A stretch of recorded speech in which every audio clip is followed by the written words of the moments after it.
talked about the hero. I mean, what hero changes do you think will actually make a difference this game? Like the Death Prophet Spirit Siphon brought up. I'm a little sad they got rid of that because it was one of the very few HP percentage based damage that we had in the game. Like I think Underlord, Firestorm, Phoenix Sunray, and maybe one more. There's not many anymore. They got rid of a lot of them. But if you don't include items or anything like that, like, how big of a nerf was this Death Prophet? Is this like a buff early game and a nerf late game? I think it should definitely be a nerf late game, right? Because when heroes get more sense these days. Why is that? The only thing that was changed was the neutral items drop, right? Guaranteed to drop. Yeah, it's about the flow of the game, right? I think you in a lot of games want to. I think playing full-on tempo drafts that need to win, as First Blood is happening bottom here, Fata finds Shu. I think full-on tempo drafts, maybe if you're playing something like Chen or whatever, they can still be pulled off, but I think mostly some of the changes to defense that have happened in this patch with like slower leveling, more glyphs. Mention the Shu in the bot lane, he's gonna get up a nice paralyzing cast on the 2 with the Maledict as well. Shu taking damage, will not fall to Fata's right click from the Shadow Realm. Maledict, you can see just kicking them away. Fata, one more proc will do it, and Paradise ends up getting credit for that one. But somebody will solve. Does a lot of damage now. Need to jump onto Fade in the top lane. Gonna get blocked by this Mud Golem. And the balance strike is that it should be an easy one for Yawar. And the body blocks continue, actually. What took the kill? I mean, he did all the work there, let's be real. Oh, okay. I mean, fine. Yeah, the whole Clock versus Chen matchup, the perspective that I gave it from was the old one, where you're very strong with this Clock DP lane, they have a lot of experience with it.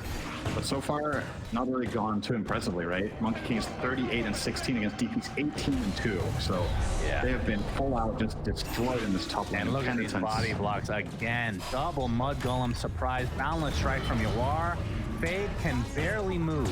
These Mud Golems are absolutely decimating him. MSS with a great micro. There is still a Quincy in the top. And their names, everything. Oh yeah, you're right. In the name it did say SQ. It's true. Coming soon, I think. Part 2 of the Battle Pass will include the name change for Soniqs as UGD dies in the top lane. So Yawar, that would kind of back in. Fata's in huge trouble. Lots of TP's coming. He's going to position himself onto the bottom here, knowing he is clearly dead, trying to stay alive as long as possible. That they require 4 members of Felt. Yeah, he can just right-click that mid tower. I think require is not the word I would go for there. I don't think Solji had to be there, but at least he gets earned charges from that rotation. So he really wants to be there to get that running. But yeah, he was definitely hoping to find a Mars there instead of just a Dark Willow as part of that movement. So Quinn got some damage on the tower, top lane Fade. Again, he's getting dove in the tower. Yeah, more Mud Golems, and this time we got the Hurricane to work in favor of Soniqs again. We're gonna use this momentum to likely push this tier 1 tower. We did see a smoke from Felt. He's gonna be 0-3 in this game. Yeah, he's had a very, very rough start. Radiant are scanning. Quinn, he's about to get ganked, but Fata ends up breaking the smoke as UGD. He's going to get spotted by MSS. You can see the battery assault, like you said. You know, it does a lot more damage to creeps. These things are just super tanky, and that is just soloed from 100 to 0 via MSS and his creeps. Goodness. Yeah, so gets the Mud Golem stun, he gets the Purge from the little Satyr, and gets the job done. And oh no, this cask is actually going to kill the Golem. Oh boy, Shu is dead. When the Mud Golem dies, you get the little baby shard, boys. And mirror the map at least with the tower they lost bottom, but there we go. Here comes Chen mid, and this is the first big test for the Radiant lineup. How do you stop this? Oh, you start by don't do that, I think. A ton of damage, and just like that, Fade is dead. That is not the way you want to say. He faded into oblivion, no doubt about that, as Solji's going to get clipped by the Terrorized, which should create enough space to get this arena off for Leslau. Doesn't get 2, but he'll find Shu. It rhymes. It all works out in the end for Soniqs. EMP makes them position a little bit differently, but this will still be a tier 1 tower for Soniqs. And a 4K lead at 12 minutes what I've seen in this patch so far to take that path against Chen. Leslau. Sidestep. Yep, uses the Tumbler Toy to get out the Mars Arena, but gonna find much here. But you can see the stun lock applied to the Invoker. And the stun's coming out from Fata on top of this with the Sonic Wave set up. The silence comes out immediately. The Quinn has to reset. So it looks like the Invoker will live. Soniqs now on the back foot, but the hook shot there from UGD will get the kill onto Fata as the Centaurs continue to stomp away. But here comes the cast. Will likely stun. Actually, there's a full wave there, so they actually dodged most of the cast there overall. Oh, coming in onto Quinn. Cold snap as well, but he gets Hand of Gaben. But the Sunstrike, it's very little damage. I made that way too exciting considering he took about 50 damage, Cinderin, from his horsey. End up working the way he wanted, but now has the full blink. He's gonna find Quinn. Instantly canceled that death ward. Yawar coming from the tree line. That feels real bad. That was Did it 0.0. even attack once? No, I don't. It did not. I think they literally cast the spell at the same time. Yeah, it was impressive. Now that's on cooldown. The jungle, which is what they're doing right now. Looks like they're pinging the bottom tier 2. Be a little safer for them to... They're very well set up down here. They've already pushed out the wave. They have the Chen army that can just scout. They place an defensive observer ward as well. And they're actually going to look for a UGD kill as well, just trying to take more out of the map. No problem for Yawar to finish that off together with Quinn. They have shown 2 cores mid now, though, and that could mean that Felt could try to defend this bottom tower. But guess what? Chen is almost soloing the tower before they even arrive. Yeah, they might MSS is doing a finally be lot able of to work. get him here. Nice tornado play. Nice Midas play too, Cinder. And the cast. Yeah. Creeps are dying, but Leslau jumps in with the arena. It's going to be Creeps for Shu, the trade. Kill comes out from MSS, but all his Next after.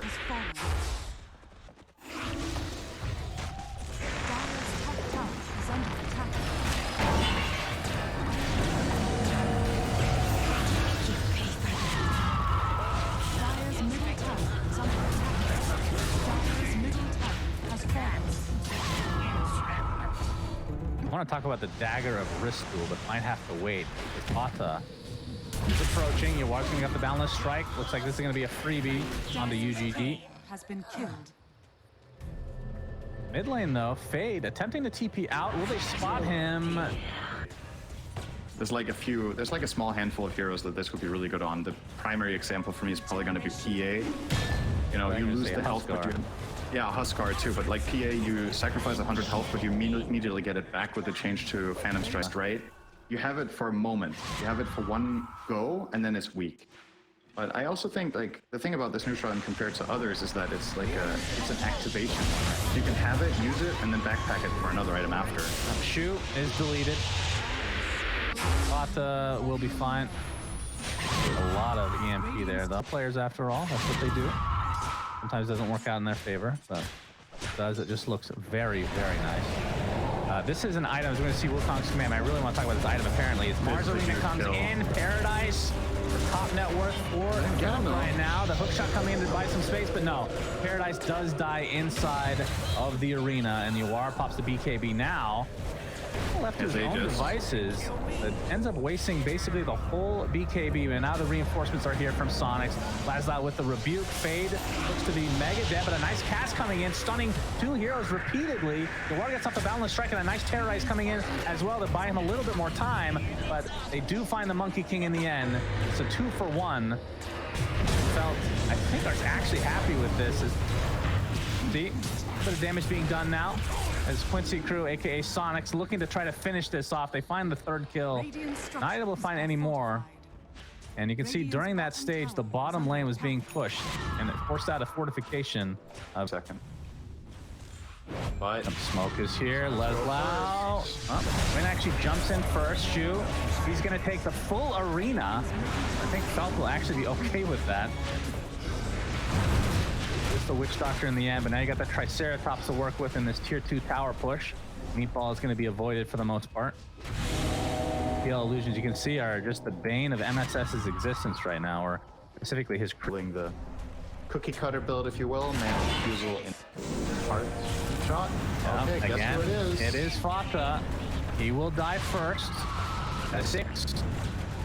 kills now for Fel. Wait, who died? Oh, that's right. Yawar ended up dying, so that was the first non-flop this death of the game. dangerous, though. Two-man from Yawar.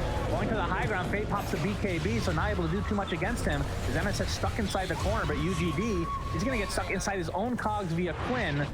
Uses a Sonic Wave to delete him swiftly.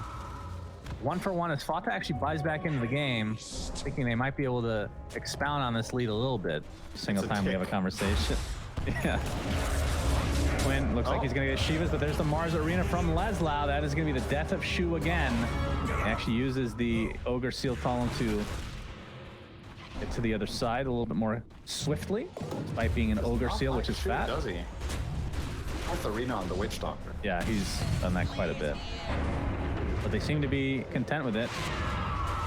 Better have the burst to back it up. Oh, this is a risky endeavor for Felt, trying to go for the old Roshan play as Shu gets off the death blow, but Quinn with a BKB and right clicks are more than enough to take him out. Terrorizes dodge. Paradise gets off a nice doppelganger. See a hook shot coming as well, but UGD trying to focus on Yawar, but he's going to die instead. So double kill for Quinn, double buyback from Felt. They're trying to get something out of this play as Fade has to pop a very defensive BKB. Let's see, crew. Okay, Soniqs looking to reset and try to wait out this exorcism, which is ending now. So not a whole lot of damage done to Soniqs at all. No, and they didn't even have to use a single ulti. They have everything still in the tank. They popped Quinn's BKB. That was literally the only resource they expended to get 2 buybacks for an EXO and to defend Roche. Doesn't get much better than that. Sonics can just look to go into that. Quinn, he doesn't have BKB though. Cogs, nicely done. They're trying to keep him at bay. Definitely Raps there as well. He's dead. 70 seconds of no Quinn, but a big Mars Arena BKB pop by Leslau. And inside that Wukong's command, Sonics are decimating Felt. As Paradise outside of the Wukong's command, doppelgangs to the high ground. There's the Ogre Seal Club from Leslau. All right, does get off the spear. Will he be able to get enough space to take out Paradise? War, Boundless Strike connects. For Paradise, extremely tanky. It's not the Manta style, but will go down to the right clicks eventually. So it's a 4-for-2. They obviously like the reverse time walk. It gives you the choice to cast it during the Boundless Strike. So like that half-second period instead of right-clicking it. Because I find that one to be kind of weird. As Quinn looking to take out UGD, he'll be able to do so pretty successfully. Has the BKB. Waiting out the silence though. Maledict, cast, he'll live. But now Yawar comes in with his own ultimate and Fade inside it with the BKB. Not going to do a whole lot for him. Boundless Strike is there. Not going to use the shard this time. Here comes the Mars Arena. So Leson's going to want to finish this game right here, right now. 5v2. The focus is on Paradise. And they will be successful in taking me out. Does have buyback though, but they're going to lose their Invoker if he's not careful. Oji pops the BKB. Paradise holding on to that buyback for now, knowing that the tier 2 is still standing in this top lane. Definitely going to be a Rax or PL buyback. There is no way they hold without him. He will have EXO when she spawns in 20, but I think it's just going to be too late. Like, this push is very quick. All right, Yawar. Gold snap. Was trying to find an opening, but I just have to focus on the buildings instead. Eggs on Mars is going to work. Indeed. And end up getting it in the end. His hookshot is there. Shu gets up a nice death ward, but that is Leslau you're going against. He not taking too much damage here. His Clockwork is dead. No buyback available. This looks to be a set of racks in favor of Sonics, who still have that Aegis for a good amount of time. We'll see if they're able to get this second racks now. Although, have to be a little bit careful. Don't want to expend this Aegis when there's so much time left. Tier 2 still standing in the mid lane, so it's either bottom lane or back. Looks like they'll reset. But I feel like they were longer stomps, which Quincy Crew are known for.